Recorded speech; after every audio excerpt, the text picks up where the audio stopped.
नमस्कार. देवश्री किचन मध्ये आपलं सर्वांचं स्वागत आहे. पोहे म्हटलं की आपल्या जिव्हाळ्याचा प्रश्न आहे.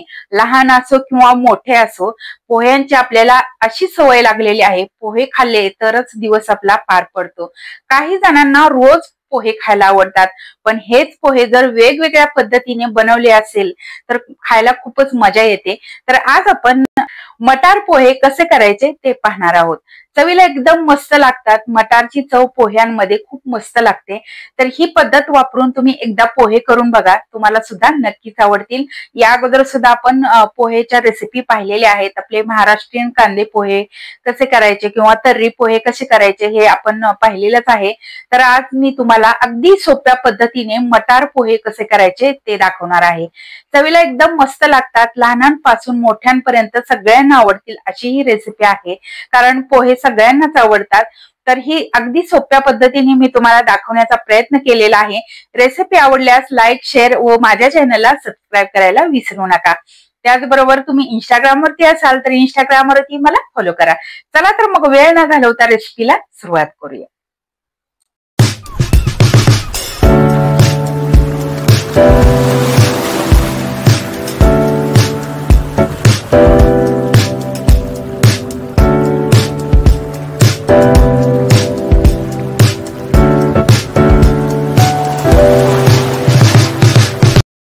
मटार पोहे करण्यासाठी इथे मी 2 वाट्या पोहे घेतलेले आहेत आणि एक मोठा कांदा चिरून घेतलेला आहे. अर्धी वाटी शेंगदाणे, अर्धी वाटी मटार घेतलेला आहे. कोथिंबीर, 4 हिरव्या मिरच्या चिरून घेतलेल्या आहेत. कढीपत्ता आणि फोडणीसाठी आपल्याला तेल लागणार आहे. आणि इकडे जिरं, मोहरी, हळद आणि मीठ आपल्याला लागणार आहे. तर सुरुवातीला आपण पोहे धुवून भिजत घालूया. एक भांड घ्यायचं आहे, त्यामध्ये आपण हे पोहे घालूयात आणि त्यामध्ये भरपूर पाणी घालायचंय आणि हे पोहे 2 वेळा स्वच्छ धुवून घ्यायचे आहेत. हे पहा, अशा पद्धतीने हे जे काळपट पाणी दिसतंय ते सगळं आपल्याला काढून घ्यायचं आहे. 2 वेळा स्वच्छ धुवून घ्यायचे आहेत. पोहे धुवून घेतल्यानंतर ते एका चाळणीमध्ये काढून घेतलेले आहेत. आता याच्यावरती आपण एक प्लेट झाकूया आणि एक 10 मिनिटे आपण हे पोहे भिजवून घेऊयात. असं चाळणीमध्ये पोहे मी भिजत का घातले हे मी तुम्हाला अगोदर सांगते. कारण आपण जेव्हा पोहे करतो त्यावेळेस एक तर त्याचा लगदा होतो किंवा खूप कोरडे पोहे होतात. तर त्याचं कारण म्हणजे पोह्यात एक तर जास्त पाणी राहिलं ते लगदा होतात आणि दुसरं म्हणजे पोहे खूप कोरडे होतात, मऊ होत नाहीत, वातड होतात. त्याचं कारण म्हणजे पोहे चांगले नाही भिजले, त्याला व्यवस्थित पाणी मिळालं नाही की ते कोरडे होतात, वातड होतात. तर अशा पद्धतीने भिजवल्यामुळे पोह्यामध्ये पाणीही राहत नाही आणि झाकण ठेवल्यामुळे पोहे वातडही होत नाहीत किंवा कोरडे पडत नाही. त्यासाठी अशा पद्धतीने आपल्याला पोहे भिजवून घ्यायचे आहेत. तर आता आपण फोडणीची तयारी करूयात. गॅसवरती मी कढई ठेवलेली आहे. यामध्ये आपण साधारण 2 चमचे तेल घालूयात. तेल चांगलं कडकडीत गरम करून घ्यायचं आहे. सुरुवातीला आपण फोडणीसाठी मोहरी घालूयात. मोहरी चांगली तडतडली की नंतर यामध्ये आपल्याला जिरं घालायचं आहे. कधीही जिरं आणि मोहरीची फोडणी देताना सुरुवातीला मोहरी घालायची, कारण मोहरी लवकर तडतडत नाही आणि जिरं लगेचच करपतं. त्यासाठी सुरुवातीला मोहरी घालायची आणि नंतर आपल्याला जिरं घालायचं आहे. तर यामध्ये आपण घालूया हिरवी मिरची, कढीपत्ता,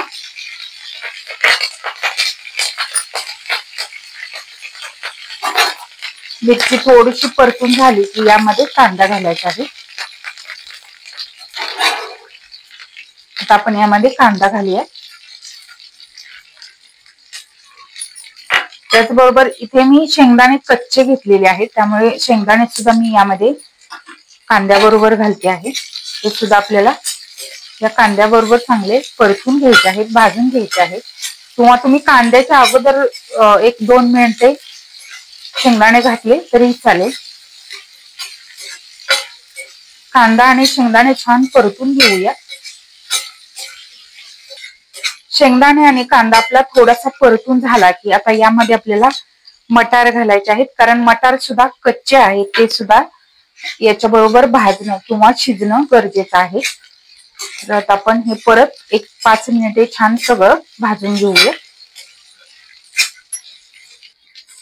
हे सगळं 5 मिनिटे मी छान भाजून घेतलेलं आहे। आता यामध्ये आपण बाकीचं साहित्य घालूयात। तर यामध्ये थोडीशी हळद, चवीनुसार मीठ, थोडीशी साखर। साखर ही ऑप्शनल आहे, पण पोह्यांची चव खूप मस्त लागते, त्यासाठी मी नेहमीच पोह्यांना साखर घालते। तुम्हाला आवडत असेल तर घाला किंवा नाही घातली तरीही चालेल। व्यवस्थित मिक्स करून घ्यायचं आहे। तर यामधली अर्धी कोथिंबीर याच्यावरती घालूया आणि अर्धी वरून घालूया। हे परत मिक्स करून घ्यायचं आहे आणि आता आपण यामध्ये पोहे घालूयात।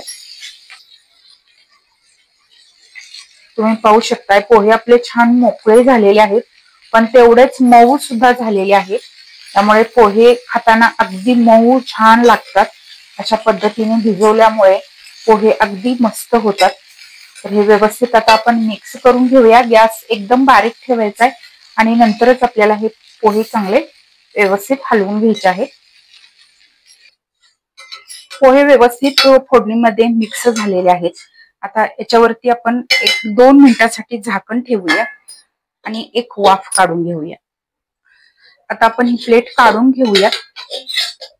मस्त अशी वाफ बसलेली आहे। त्याच्यावरून परत कोथिंबीर, परत हे व्यवस्थित मिक्स करून घेऊया।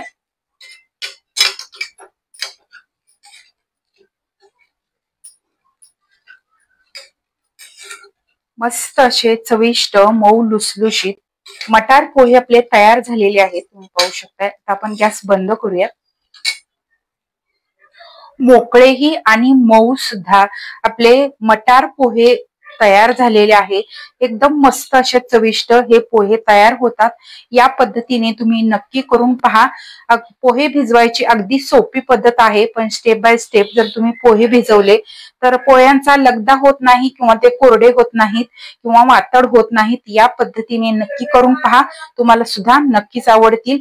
ही रेसिपी तुम्हाला कशी वाटली कमेंट करून नक्की सांगा। या रेसिपीला लाईक करा, शेअर करा। त्याचबरोबर तुम्हाला जर माझ्या रेसिपी आवडत असतील तर माझ्या चॅनलला सबस्क्राईब करायला विसरू नका। त्याचबरोबर बेल आयकॉन वरती क्लिक करा, म्हणजे मी जेव्हा जेव्हा माझ्या रेसिपी अपलोड करेन तेव्हा तेव्हा सर्वात आधी त्याचे नोटिफिकेशन तुम्हाला मिळेल आणि माझे प्रत्येक नवीन आणि पारंपरिक पद्धतीच्या रेसिपी तुम्हाला पाहता येतील। धन्यवाद।